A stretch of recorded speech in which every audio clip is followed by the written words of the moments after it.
de nuestras maldades, que nos santifiques por medio de tu Espíritu Santo, Señor, que nos ayudes a acercarnos cada vez más a ti. Oh Dios mío, perdona a tu pueblo, perdona nuestros pecados. Danos a Cristo una vez más, Señor. Danos el perdón que hay en Él. Danos, Señor, la santificación, la justificación que hay en Él solamente. Para que al estar unidos a Él, Señor, no nos falte nada. Que tú puedas enviar tu buena palabra y sea, Señor, como el rocío que cae en el suelo, Señor, y le permite fructificar para la gloria de tu nombre. Permítenos asimismo recibir esta palabra, recibir esta enseñanza, Señor, con oídos atentos, con un corazón dispuesto, con una mente lista para aprender, una mente enseñable, Señor. Quita de nosotros todo estorbo, quita de nosotros todo pensamiento contrario a tu palabra. Y ayúdanos, Señor, no a ser siervos olvidadizos, sino hacedores de buenas obras, Señor. Discípulos fieles que ponen por obra todas las enseñanzas aprendidas. En el nombre de Jesús oramos. Amén y amén. ¿Puede sentarse? Vamos a hablar el día de hoy acerca de la iglesia local y sus líderes, haciendo una recapitulación de lo que hemos venido estudiando todas estas lecciones atrás acerca de los fundamentos de la fe. Usted recordará que la última enseñanza que vimos fue la perseverancia de la vida del cristiano que está seguro de la salvación a través de la santificación y la comunión con Dios. Es decir, que un cristiano verdadero, que ha nacido verdaderamente de nuevo, que ha recibido la enseñanza del Señor Jesucristo, que ha escuchado el Evangelio de verdad, que ha creído, es decir, que ha tenido fe y se ha arrepentido de sus pecados, que ha obedecido al mensaje del Evangelio, que ha sido justificado, que se ha convertido en discípulo de Cristo, un seguidor del Señor Jesucristo, que hace las mismas cosas que el Señor ordenó y que está seguro bíblicamente de su salvación porque hay fruto espiritual en su vida. Ese cristiano, que ha sido hecho cristiano de esa manera, tiene un compromiso permanente de vivir en santidad y comunión. El cristiano verdadero se preocupa por eso. Se preocupa por buscar la santidad continuamente y se preocupa por estar en comunión con sus hermanos. Si a alguien no le importan estas cosas, si para alguien vivir en santidad es secundario, no es su problema, si alguien considera que tener comunión con los hermanos es también secundario y no es algo indispensable en su vida, verdaderamente no ha nacido de nuevo. Porque el verdadero cristiano que ha escuchado el evangelio verdadero y que ha sido cambiado por el poder del Espíritu Santo a través de este mensaje verdadero, se va a ocupar de estas cosas. Ahora, un cristiano no puede ocuparse en estas cosas quedándose en su casa o recibiendo la enseñanza de manera remota. Necesita congregarse, necesita estar con otros hermanos que le ayuden a perseverar en estas cosas, a ser más santo, a tener comunión con Dios y a tener comunión con otros hermanos. El lugar donde un cristiano puede perseverar en estas cosas es en la iglesia local. Las iglesias locales son el lugar donde los cristianos verdaderos pueden perseverar en santidad y en comunión. Así que el día de hoy vamos a estudiar acerca de eso. Vamos a estudiar que el lugar donde ese cristiano que ha escuchado el evangelio verdadero, que ha creído, que ha obedecido al mensaje del evangelio, que ha sido justificado, que se ha convertido en discípulo de Cristo y está seguro bíblicamente de su salvación y persevera permanentemente en santidad y en comunión con Dios y con sus hermanos, es en la iglesia local.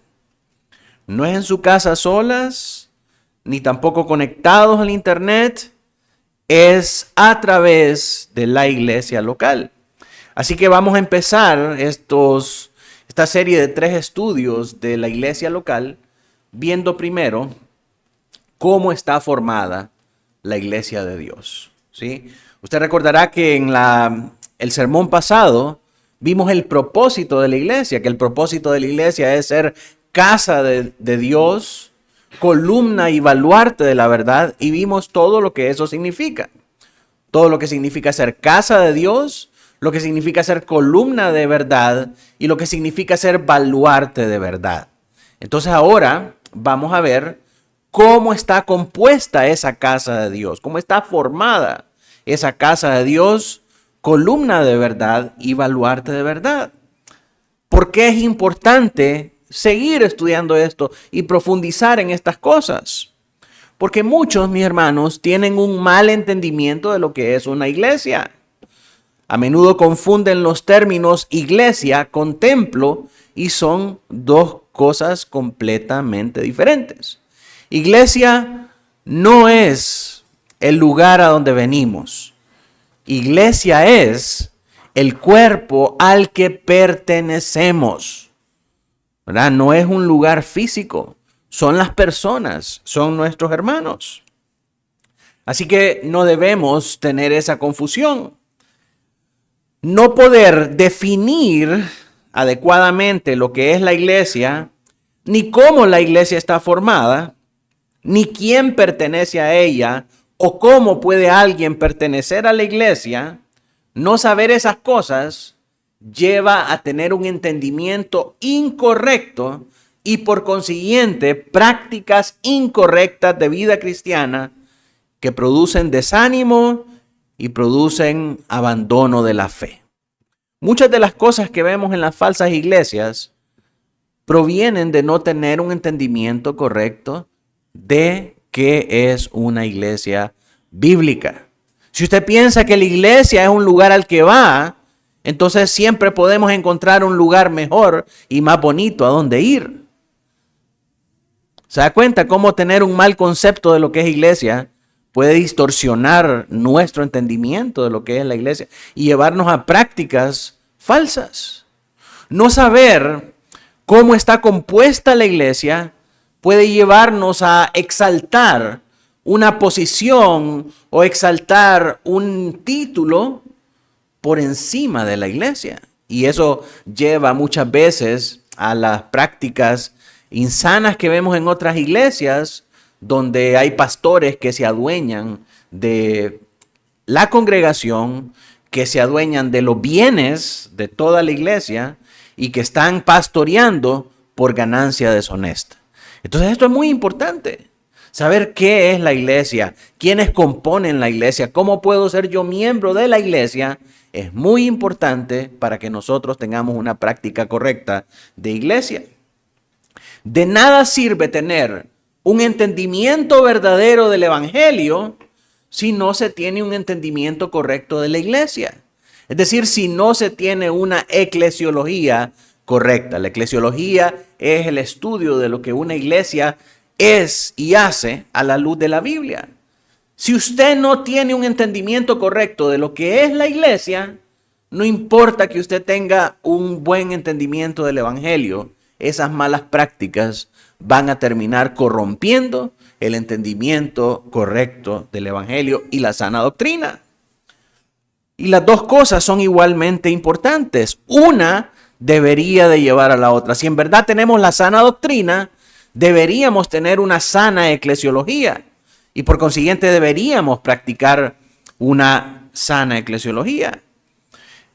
Pero en la práctica, una mala eclesiología termina consumiendo la sana doctrina en cualquier iglesia. Y por eso, mis hermanos, es que nos damos a la tarea de repasar año con año esos temas y volverlos a recordar, porque a la gente se le olvida. Ahora, ¿qué es la iglesia? ¿Qué es la iglesia? Usted sabrá por deducción lógica que la palabra iglesia viene del griego eclesía, que significa asamblea, reunión de creyentes. Pero nuestra confesión de fe, que es la segunda confesión bautista de Londres de 1689, profundiza un poco más acerca de cómo esa iglesia está constituida. Y en el capítulo que habla específicamente acerca de la iglesia, que es el capítulo 26, dice lo siguiente. Escuche bien, dice nuestra confesión. La iglesia católica o universal, que con respecto a la obra interna del Espíritu y la verdad de la gracia puede llamarse invisible, se compone del número completo de los elegidos que han sido, son o serán reunidos en uno bajo Cristo, su cabeza. ¿Quién compone la iglesia? El número completo de los elegidos que son, serán y han sido reunidos en un solo cuerpo bajo Cristo, que es su cabeza. Y aquí hay varios términos que hay que definir antes de poder entender completamente qué es lo que nos está tratando de decir esta confesión. En primer lugar, el término católico. Muchos solo leen eso, inmediatamente se bloquean y dicen, no, esto está malo. Aquí están equivocados, aquí están confundidos. Yo salí de la iglesia católica, no quiero volver a la iglesia católica, estoy convencido que estoy en la iglesia evangélica y esa es la iglesia verdadera. Tenemos que entender lo que es el término católico. El término católico significa universal. Universal. Por eso dice la iglesia católica o universal, ¿verdad? Es esto y esto. Entonces, cuando la confesión utiliza esa palabra católico, está hablando de universal, que es una iglesia que está en todo el mundo. La iglesia que el Señor Jesucristo fundó es en esencia católica. ¿Por qué? Porque es universal. Está compuesta de gente de toda lengua, tribu, raza y nación, de todas nacionalidades, hombres, mujeres, de todas lenguas, de todas razas, de toda etnicidad, porque raza solo hay una, pero de todas las etnias. Por lo tanto, cuando hablamos de la iglesia, tenemos que entender que la iglesia es universal. Por lo tanto, es católica. Y el segundo enunciado nos da la pauta de por qué la iglesia es católica, porque dice que se compone del número completo de todos los elegidos, de todo el mundo, de todas las naciones, de todas las lenguas, que han sido, son y serán reunidos en uno bajo Cristo, que es su cabeza. Estos son los elegidos. ¿Quiénes componen la iglesia? Los elegidos, aquellos que son creyentes, que fueron elegidos por Cristo desde antes de la fundación del mundo para creer en Él, arrepentirse y ser hechos hijos de Dios. Esos son los que componen la iglesia. Y estos elegidos han sido electos, valga la redundancia, sin ninguna distinción de lengua, de tribu, de nación. Esto, mis hermanos, hace que la iglesia sea universal o católica. Así que usted tiene que saber, cuando hablamos de que nuestra iglesia es católica, nos referimos a que nuestra iglesia es universal. Abarca creyentes de toda lengua, tribu y nación. Y en la actualidad, cuando los evangélicos escuchan esta palabra católica, inmediatamente se les engrifan los pelos, ¿verdad? Dicen, no, la iglesia no es católica. Hay un estigma en la comunidad evangélica en cuanto a esta palabra católica, porque se asocia católico con idolatría. Y eso es incorrecto. Asociar la palabra católica con la idolatría de otra iglesia es incorrecto, porque católico no significa eso. Católico significa universal. Y el problema, mis hermanos, no es el catolicismo. El problema no es la catolicidad de la iglesia. El problema es el catolicismo romano, ¿verdad? La iglesia de Roma, que se pervirtió a tal punto que llegó a ser un culto de idolatría basado en la adoración a la persona del Papa, a quien ellos dicen de manera blasfema que es la cabeza de la iglesia, cuando la Escritura afirma una cosa completamente diferente. Entonces el problema no es ser católico, el problema es ser católico romano. Porque cuando hablamos de católico romano, sí estamos hablando de esa idolatría, de ese culto a las imágenes, de ese culto a María como corredentora con Cristo y como igual y incluso en muchas ocasiones mayor en la adoración de sus fieles que incluso el mismo Dios. Así que no estamos hablando, cuando decimos católico, no estamos hablando de catolicismo romano, ¿verdad? Otro término que es necesario definir acá es que dice la confesión que la iglesia, por la obra del Espíritu Santo en ella, es invisible. ¿Cómo así que la iglesia es invisible? Dice la confesión esto: con respecto a la obra interna del Espíritu Santo y a la verdad de la gracia, la iglesia puede llamarse invisible. ¿Qué significa esto? Bueno, en primer lugar, que no hay un distintivo para identificar a los que son parte de la iglesia con el propósito de aglutinarlos en un solo lugar. Es decir, usted no puede ir por la calle, ver a las personas y decir, este es de la iglesia, este es de la iglesia, este es... No hay un distintivo. Puede ser que anden una camisa identificándose como reformados, o como católicos, o como romanos, o como esto, como el otro. Pero no podemos verlo porque la obra interna del Espíritu Santo en la vida de una persona para hacerlo creyente es invisible. No podemos ver esas cosas. Y al ser parte de la iglesia, es decir, si venimos a ser parte de la iglesia cuando creemos en el Señor Jesucristo y lo confesamos como nuestro Salvador y nos arrepentimos de nuestros pecados, esa obra del Espíritu Santo no se puede ver en la vida de una persona hasta que escuchamos su profesión de fe, hasta que escuchamos su testimonio y hasta que vemos en su vida, en la práctica, el fruto de esa profesión. Entonces podemos decir, ese es un verdadero cristiano y ese pertenece a la iglesia. Mientras tanto, es imposible solamente con ver a una persona y decir, ese es cristiano. Porque a veces tenemos hermanos que tienen hasta cara de matones, cara de pocos amigos, ¿verdad? Pero eso no significa que no sean cristianos. La obra del Espíritu Santo es una obra invisible en la vida de una persona. Se conoce hasta que escuchamos la profesión de fe de un hermano y vemos las obras en su vida que acompañan esa profesión de fe, que podemos decir, ese es verdaderamente cristiano. En segundo lugar, porque la iglesia es invisible, porque no hay una santa sede física para esta iglesia.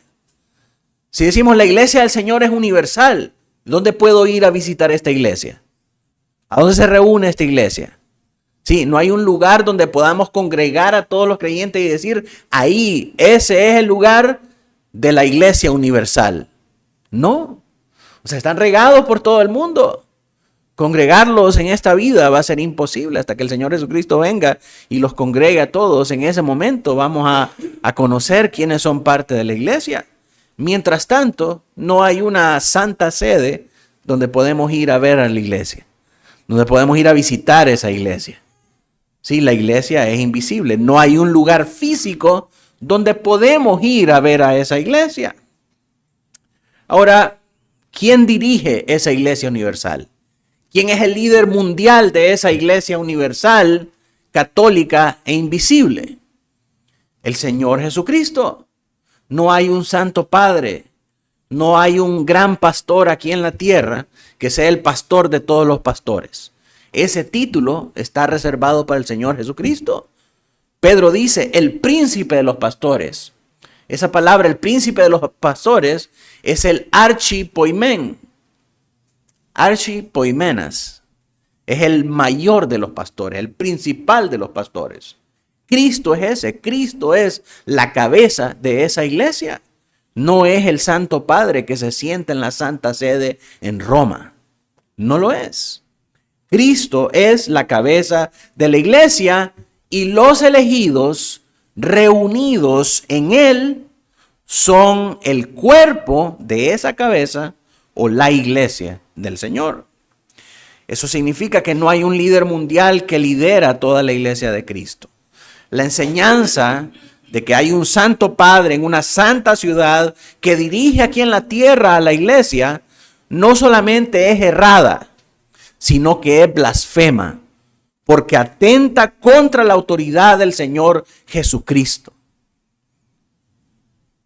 Y tenemos algunos textos bíblicos para probar eso. No es solamente porque yo lo digo, no es solamente porque nuestra confesión lo dice, no es solamente porque los primeros bautistas así pensaban, es porque la Biblia lo dice. Mire lo que dice Colosenses 1:18. Si alguien me ayuda a leer Colosenses 1:18. Alguien busca Efesios 5:23. Y alguien más Mateo 16:18. Colosenses 1:18, si alguien lo tiene.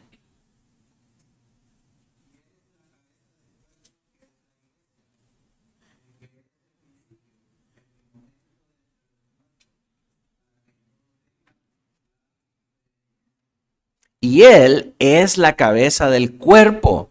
¿Quién es la cabeza?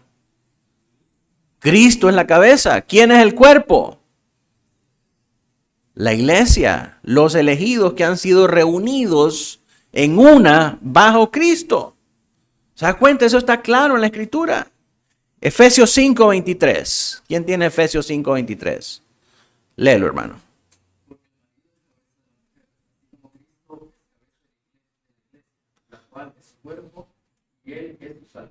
Aquí está hablando Pablo a los Efesios acerca del matrimonio, cómo debe comportarse el matrimonio.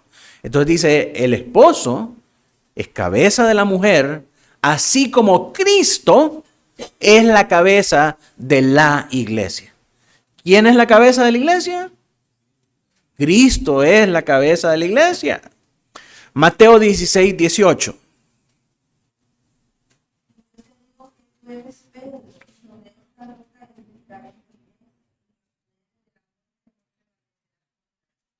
Amén.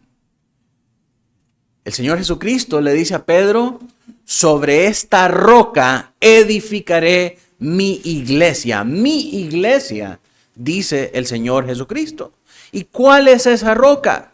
Los católicos romanos dicen que es Pedro, porque Pedro significa roca. Sin embargo, la roca de la que el Señor está hablando, la entendemos en ese contexto.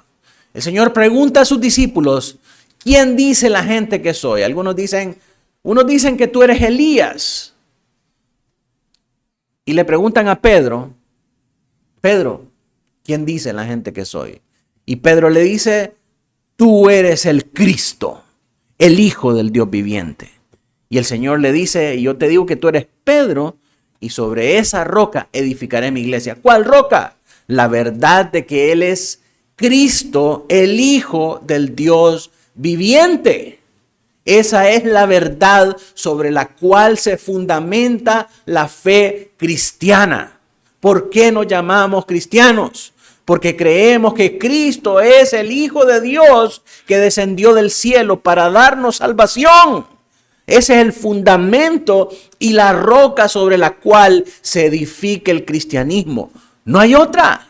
No hay otro fundamento. Si reducimos nuestra fe a lo más esencial de lo que nosotros creemos, nos llamamos cristianos porque seguimos a Cristo.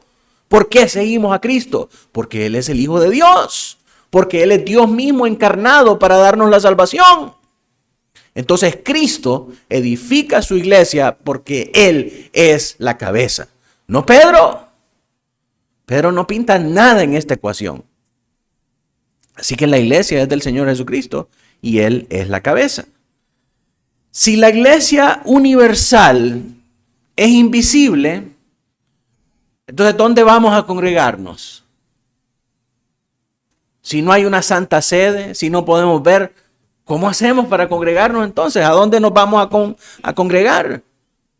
Nuestra confesión dice, a los así llamados, en el párrafo 5 del capítulo 26, dice, a los así llamados, ¿cómo así llamados? A los que creen por la proclamación del evangelio verdadero y que han sido llamados a creer y han sido hechos uno en Dios, A estos que han creído y que han sido reunidos en Dios, Él les ordena, no les pregunta si quieren, no les pide la opinión, les ordena andar juntos en congregaciones concretas, congregaciones que usted puede ver, tocar, asistir y estar presentes. Les ordena andar en estas congregaciones concretas o iglesias. ¿Para qué? Para su edificación mutua y la debida observancia del culto público. Entonces, Cristo, la cabeza de la iglesia, el fundador de la iglesia, el líder de la iglesia, el presidente de la iglesia, si usted quiere, les ordena a estos cristianos verdaderos andar en congregaciones concretas. ¿Para qué? Para ser edificados mutuamente y para que puedan rendir culto público. El culto que Él requiere de ellos en el mundo. Luego dice el párrafo 6, los miembros de estas iglesias son santos por su llamamiento y en una forma visible, manifiestan, evidencian por su profesión de fe y por su conducta su obediencia al llamamiento de Cristo.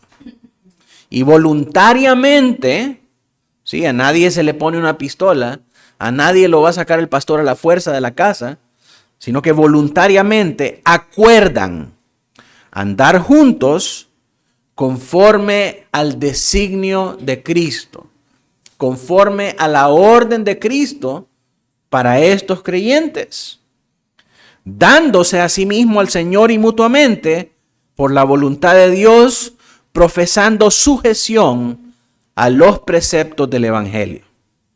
Entonces, lo que está diciendo este párrafo de la confesión es que la iglesia invisible, que es universal, que es católica, se hace, y cuya cabeza es Cristo, se hace visible a través de iglesias locales, a través de congregaciones locales. ¿Usted quiere ir a la iglesia invisible? Vaya a una iglesia local. Vaya a una congregación local de creyentes reunidos en el nombre de Cristo para rendir culto público a Dios. Cuando usted viene a una iglesia local, usted está participando de toda la iglesia invisible, que se hace visible a través de esa asamblea local. ¿Sí entienden, hermanos? La iglesia es universal porque está en todo el mundo y no la podemos ver, pero se hace para nosotros visible a través de una iglesia local. La iglesia a la que pertenecemos, la iglesia a la que vamos, la iglesia en donde adoramos con nuestros hermanos. Miremos algunos textos bíblicos que afirman estos enunciados. Porque de nuevo, no es porque yo lo diga, no es porque los bautistas lo digan, no es porque la confesión lo diga. Es porque la Biblia lo dice así. Hebreos 10:25. Alguien que me busque Hebreos 10:25. Luego alguien busca Filemón 2, Gálatas 1:2 y Primera de Tesalonicenses 2:14.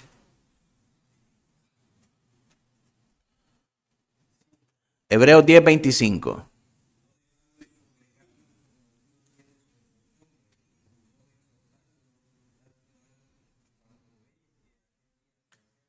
No dejando de congregarnos como algunos tienen por costumbre. Congregarse en una iglesia local visible, concreta, es una orden del Señor. Filemón 2.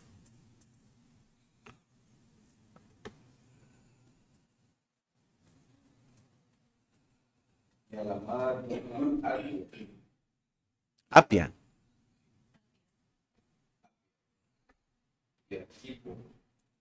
Nuestro compañero de milicia y a la iglesia que está en casa. Mire, entonces ahí desde el Nuevo Testamento vemos que habían iglesias visibles y concretas que se reunían en casa de los hermanos. Si usted anda buscando un nombre para niña y para niño, ahí aparecen bonitos nombres. Gálatas 1:2, la hermana Apia.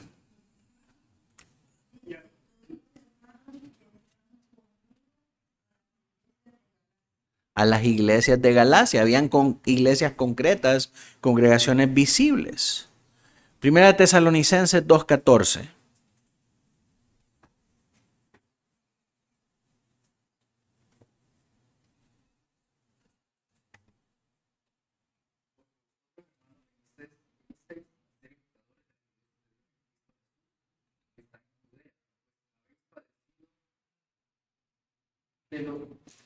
Cuando habéis padecido de vuestra propia nación, las cosas que ellas padecieron de los judíos. Si dice, viniste a ser imitadores de las iglesias de Dios en Cristo Jesús. ¿Cómo podían ellos, los tesalonicenses, imitar lo que hacían las iglesias de Judea para ser imitadores de ellos? Viéndolas. Eran iglesias visibles, eran iglesias concretas. Sí, entonces al ver cómo se comportaban estas iglesias de Judea, los de Tesalónica podían hacer lo mismo que las iglesias de Judea. Así que eran congregaciones visibles, congregaciones concretas.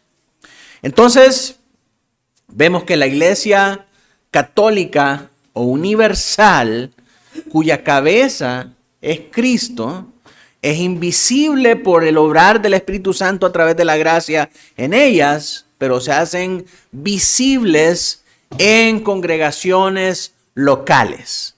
Ahora, esas congregaciones locales, vamos de lo más a lo menos, ¿verdad?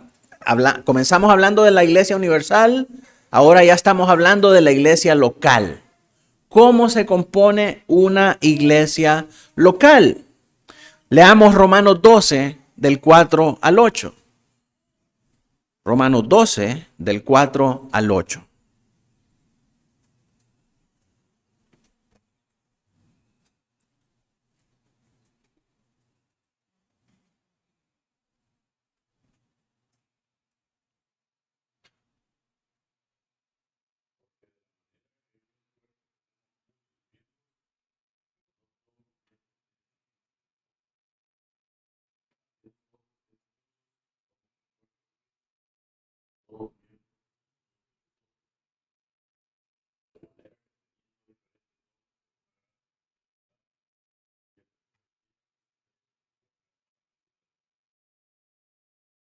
Siete y 8.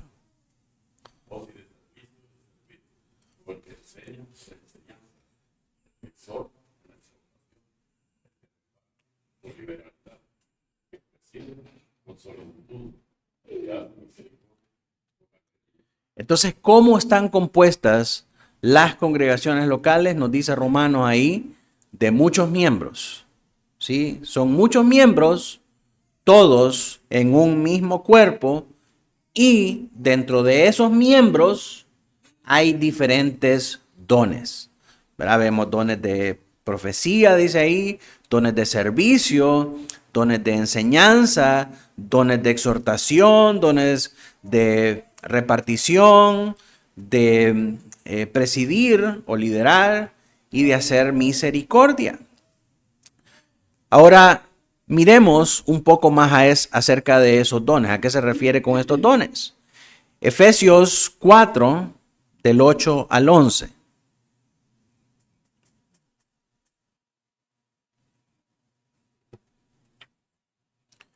La iglesia se compone de muchos miembros y dentro de esos miembros hay diferentes dones. Leamos Efesios 4, del 8 al 11.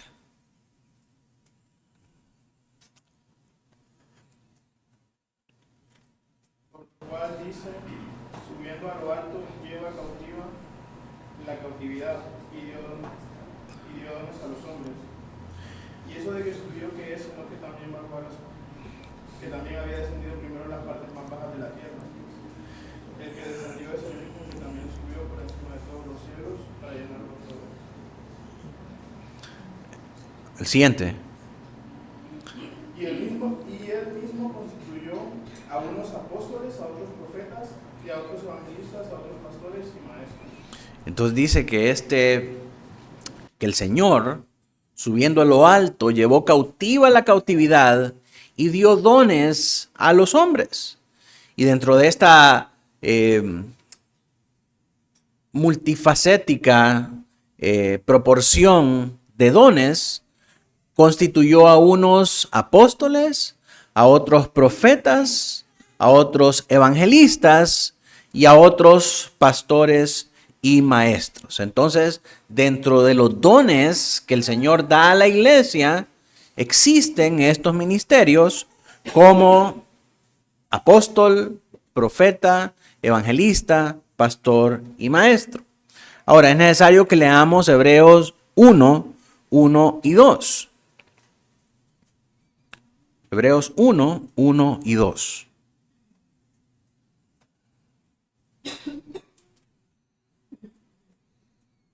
Dios, habiendo hablado muchas veces de muchas maneras en otro tiempo a los padres de los profetas, en estos postreros días nos ha hablado por aquí, a quien constituyó heredero de todo, porque así mismo hizo el universo. Muy bien, entonces dice Hebreos, habiendo hablado en otro tiempo a través de sus siervos los profetas, ahora nos ha hablado a través del Hijo. ¿Qué quiere decir eso? Que ya los profetas no son necesarios. ¿Por qué? Porque ahora tenemos la revelación de la que esos profetas hablaban. Aquello hacia lo que los profetas apuntaban era Cristo. Cristo ya vino, no hay nada más que revelar. Entonces ya los profetas ya no son necesarios. Ahora el Señor nos habla a través de la revelación de Jesucristo. ¿Quién nos da a nosotros la revelación del Señor Jesucristo? Sus apóstoles. Leamos Lucas 6:13.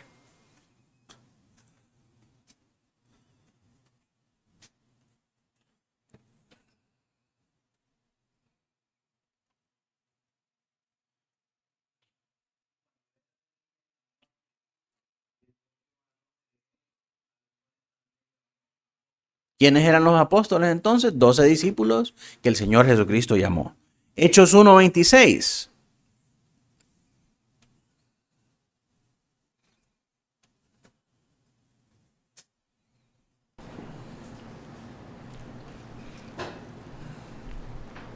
Y le llegaron suertes, y la suerte cayó sobre Matías, fue contado con 11 apóstoles. Aquí ya vemos 11 apóstoles. ¿Por qué? Porque Judas fue y se ahorcó después de haber traicionado al Señor Jesucristo, nos dice la palabra. Y en vez de Judas, los apóstoles escogieron por medio del Espíritu Santo, echando suertes, ¿verdad? Esa fue la providencia de ese momento.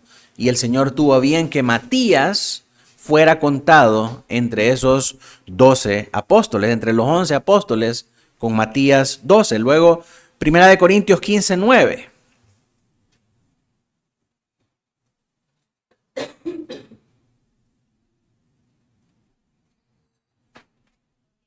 Y el más pequeño de los apóstoles, que no soy digno de ser llamado apóstol, porque perseguía la iglesia de Dios.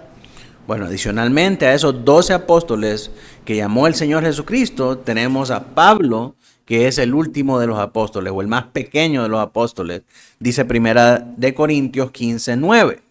Ahora miremos Hechos 14:14.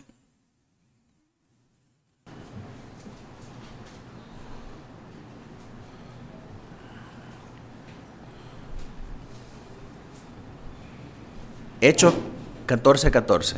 Cuando lo oyeron los apóstoles, Bernabé y Pablo rasgaron sus ropas y se lanzaron entre la multitud dando voces. Cuando lo oyeron los apóstoles Bernabé y Pablo, rasgaron sus vestiduras. Ah, ¿quiere decir que Bernabé también era apóstol? No, porque ahí la palabra apóstoles se refiere a enviados. Eso es lo que significa la palabra apóstol, alguien que es enviado.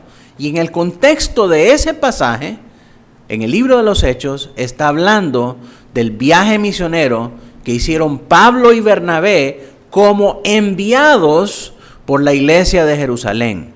Entonces, cuando habla ahí de apóstoles, no está reconociendo que Bernabé era un apóstol más, sino que está hablando que los enviados por la iglesia Jerusalén, es decir, los misioneros que envió la iglesia de Jerusalén, fueron Bernabé y Pablo, no que Bernabé es un apóstol más. Finalmente, en Apocalipsis 21:14 leemos. ¿Alguien que busque Apocalipsis 21:14? Y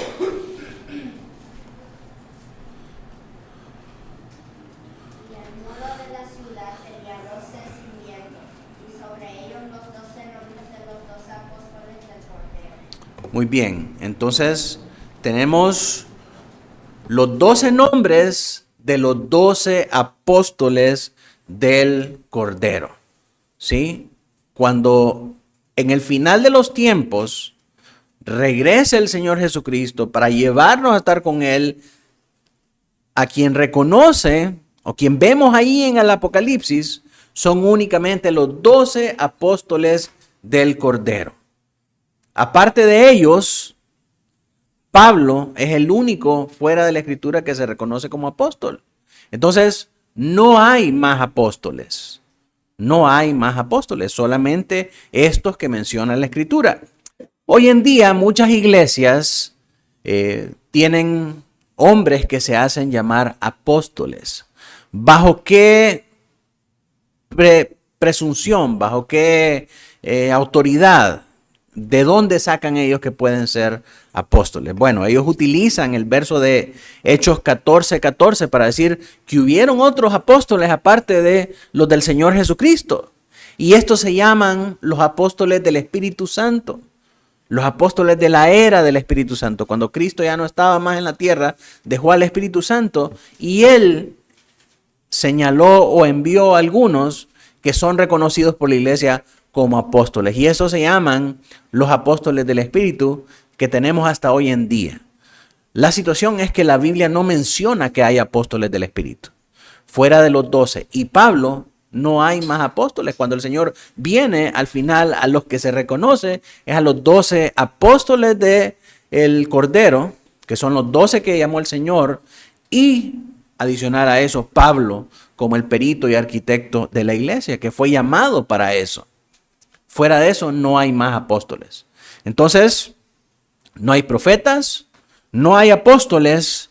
Miremos ahora los evangelistas. Hechos 21, del 8 al 9.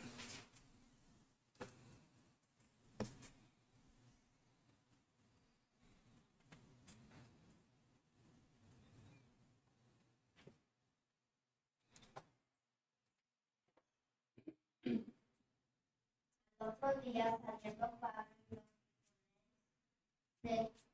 estábamos, vimos a Cesarea y entrando a casa de Felipe, un evangelista que era uno de los 7 zócalos con él.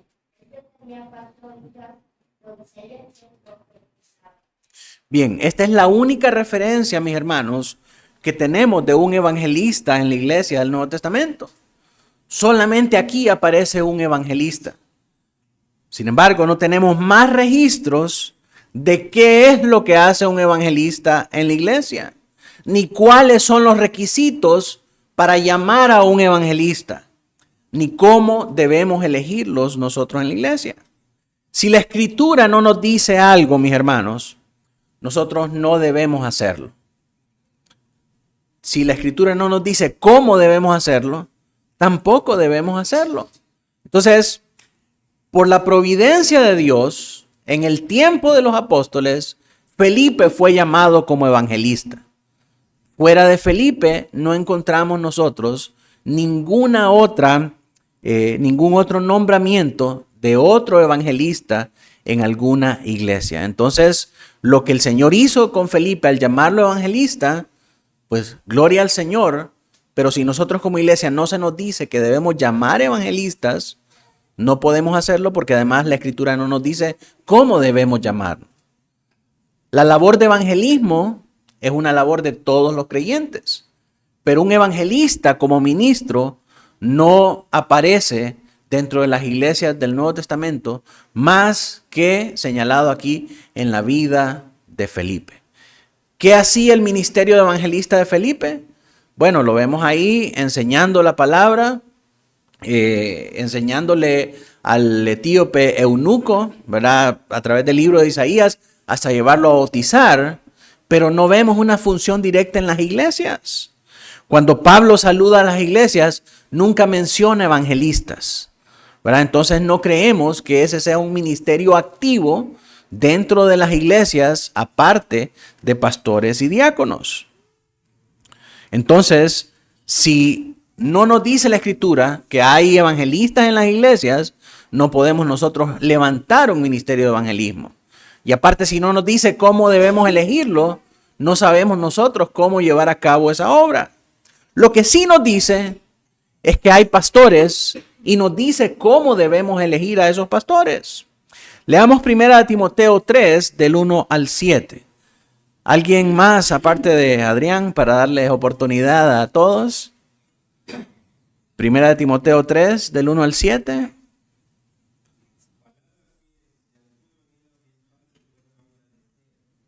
Pero es necesario que el obispo sea irreprensible, marido de una sola mujer, sobrio, prudente, decoroso, hospedador, apto para enseñar, no dado al vino, no pendenciero, no codicioso de ganancias deshonestas, sino amable, apacible, no avaro, que gobierne bien su casa, que tenga a sus hijos en sujeción con toda honestidad. Pues el que no sabe gobernar su propia casa, ¿cómo cuidará de la iglesia de Dios? No un neófito, no sea que envaneciendo se caiga en la condenación del diablo. También es necesario que tenga un testimonio de los de afuera, para que no caiga en descrédito del lazo del diablo. Entonces, la Biblia nos dice, ya no hay profetas, ya no hay apóstoles y los evangelistas no sabemos cómo llamarlos ni cómo elegirlos para realizar un oficio en una iglesia. Pero sí nos dice que hay obispos. Dice Pablo a Timoteo, si alguno anhela obispado, buena obra desea. Pero es necesario que el obispo sea así, así, así y así. Entonces ahí sí nos dice, está esta función en la iglesia y así es como nosotros debemos elegir a estos hombres.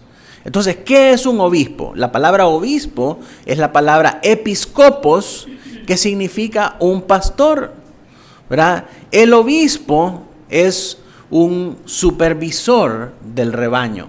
Es aquel que cuida, es aquel que está a cargo del rebaño. Entonces, y ese es un mal entendimiento también que tenemos que nosotros sacar de nuestra mente, porque en la práctica de algunas iglesias, un obispo es un pastor de pastores. Y en la Biblia no se muestra a un obispo siendo pastor de pastores. Se muestra a un obispo como supervisor y como cuidador del rebaño, de la iglesia local. Eso es un pastor. Cuando habla aquí de obispos y cómo elegir estos obispos, está hablando acerca de un pastor maestro. Que dicho sea de paso, en la cita de Efesios 4, cuando nos dice que él mismo constituyó a apóstoles, a profetas, a evangelistas y a pastores maestros, no son 5, son 4, porque pastor y maestro es una sola conjunción, es una sola característica. Los pastores, los cuidadores, son también maestros. Vemos 1 de Pedro 5, 1, 2. ¿Y entonces para qué los constituyó? Bueno, cada uno en su tiempo.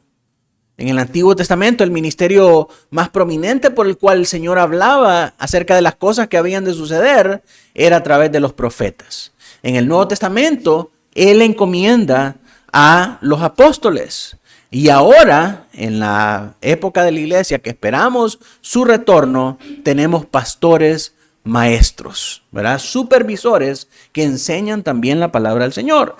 1 de Pedro 5, 1 y 2.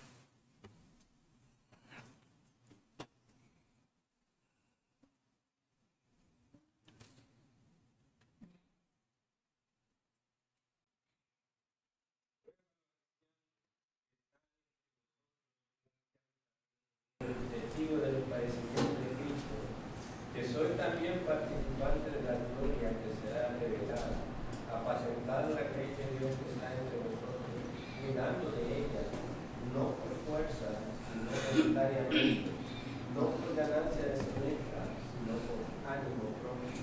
Aquí habla Pedro, el apóstol Pedro, y le habla a los ancianos, siendo él mismo un anciano también.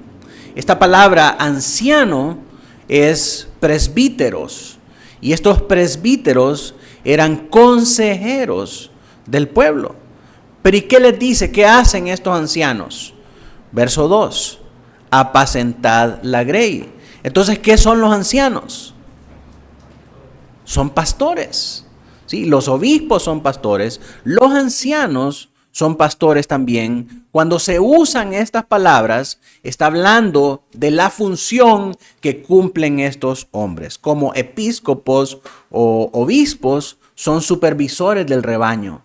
Como ancianos, son consejeros, pero son pastores. Entonces la palabra obispo y anciano es un sinónimo de la palabra pastor. Más adelante, en el contexto de ese mismo mensaje, en el verso 4 dice, le está hablando a estos ancianos y le dice a estos ancianos, apacienten la grey, cuiden la grey, denles de comer, estén pendientes de ellos, aconséjenlos. Y en el verso 4 dice, porque cuando, a ustedes ancianos, porque cuando aparezca el príncipe de los pastores, vosotros, ancianos, recibiréis la corona incorruptible de gloria. Entonces, ¿qué son estos ancianos? Pastores. Porque cuando venga el príncipe de los pastores, que es la palabra archipoimen, el principal de los pastores, al decir eso, él está reconociendo que estos ancianos son pastores también. Porque van a recibir de este príncipe de los pastores la corona, ¿cómo dice? La corona incorruptible de gloria, por hacer ese trabajo de apacentar la grey. Entonces, tanto obispo como anciano, como pastor, hablan acerca del mismo cargo, de la misma función, del mismo oficio, pero con diferentes funciones. La función de supervisor, la función de consejero y la función de pastor habla acerca de maestro, el que enseña la palabra. Por eso habla en Efesios 4:11 de pastores y maestros. La palabra pastor es poimenas, o poimen. Es alguien que da de comer al rebaño. ¿Cómo da de comer el pastor a las ovejas del Señor? Enseñando la palabra. Entonces, el magisterio o el don de enseñar está intrínsecamente vinculado a la función del pastor, porque el pastor da de comer a las ovejas por medio de la palabra del Señor. Entonces, no hay apóstoles, no hay profetas, no sabemos cómo elegir a los evangelistas, pero sí tenemos pastores maestros que son obispos, ancianos y pastores. Eso está claro en la palabra del Señor. El segundo don que tenemos lo encontramos en Filipenses 1 y 2. ¿Alguien más aparte de los sordos? Filipenses 1 y 2.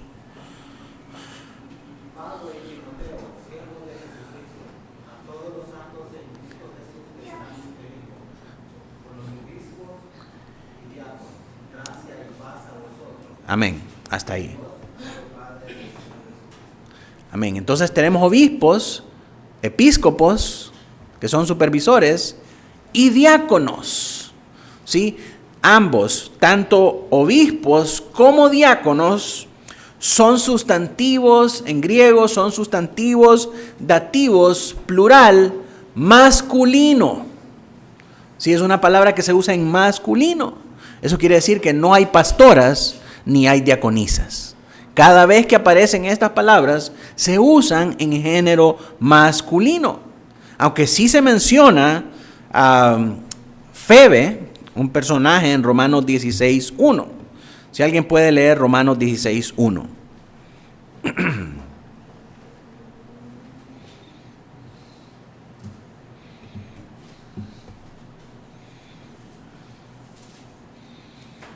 Os recomiendo además nuestra hermana Febe, la cual es diaconisa de la iglesia en Cencrea.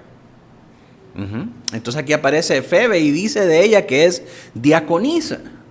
Y aunque podría reconocerse diaconisa como un oficio, no queda claro acá si esta palabra diaconisa es utilizada como título, ¿verdad? Esta mujer era efectivamente reconocida como diaconisa o solamente está destacando su función de servidora, porque al final diácono es servidor. Entonces, podría ser que es una oficial reconocida como diaconisa, o podría ser que solamente está destacando su labor como servidora. Era una buena servidora y Pablo está alabando esa función de servicio. No queda claro en este pasaje, aunque por el contexto podríamos decir que está destacando la labor de servidora. Solo con ese pasaje no podemos interpretar si hay o no mujeres diaconisas. Pero cuando nosotros vemos la historia de cómo llegó a ser parte del ministerio de la iglesia, la función de diácono o el ministerio de diácono, nosotros podemos responder la pregunta si hay mujeres diaconisas o no. Leamos Hechos 6:3.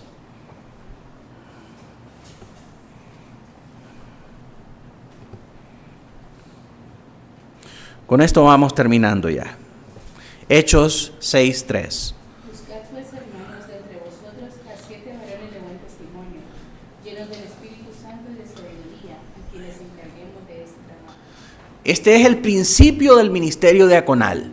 Y el problema de la iglesia era que los pastores no podían atender a las viudas y a los huérfanos. Y muchas veces tenían que desatender la palabra y la oración por atender a estas necesidades de misericordia.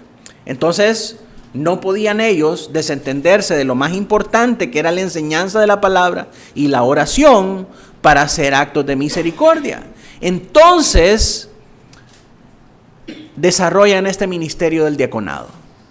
Vamos a llamar servidores que puedan servir a las mesas. Y entonces, ¿cuáles son los requisitos de estas personas que llevaban a cabo esta labor? Que fueran 7 ¿qué?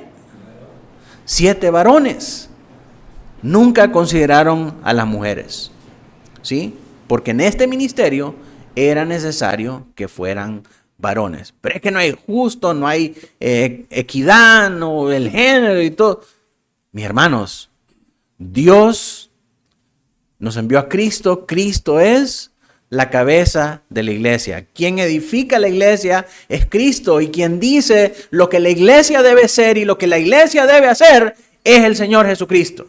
Y el Señor Jesucristo revela en su palabra que para estos ministerios dentro de la iglesia los requisitos son que sean varones. Cuando llama por primera vez a los diáconos, dice: escojan 7 varones. Luego, más adelante, en 1 Timoteo 3:12, nos habla acerca de los requisitos de los diáconos. Mire, Pablo, ya enviando a otras iglesias, esto era en la iglesia de Jerusalén, Hechos 6, pero ya Pablo, cuando establece otras iglesias en Éfeso, ¿cómo hace para llamar a estos diáconos? Bueno, dice, estos son los requisitos para escoger diáconos en las iglesias. 1 Timoteo 3:12.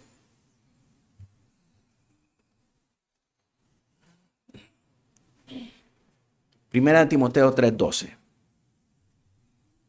Sean maridos de una sola mujer, que gobiernen bien sus hijos y sus casas. Requisito indispensable: los diáconos tienen que ser maridos de una sola mujer. ¿Puede ser una mujer marida de una sola mujer? No, tiene que ser un hombre. El verso 11, lea el verso 11. Las mujeres asimismo sean honestas, no calumniadoras, sino sobrias, fieles del todo. Este versículo que antecede a este requisito de los diáconos, que deben ser maridos de una sola mujer, habla acerca de estas mujeres en el contexto de los diáconos. Entonces alguien puede decir, pero dice también que las mujeres tienen que ser honestas, no calumniadoras, ni sobrias y fieles en todo, y alguien estaría tentado a concluir que eso implica que hay mujeres diaconisas. Sin embargo, la palabra mujeres ahí, en el griego, se refiere a esposas. La palabra que se usa es la palabra giní, que significa esposa. Entonces, está hablando de las esposas de los diáconos. Sí, los diáconos son los que ostentan el cargo, los que ostentan la función, pero sirven con sus esposas.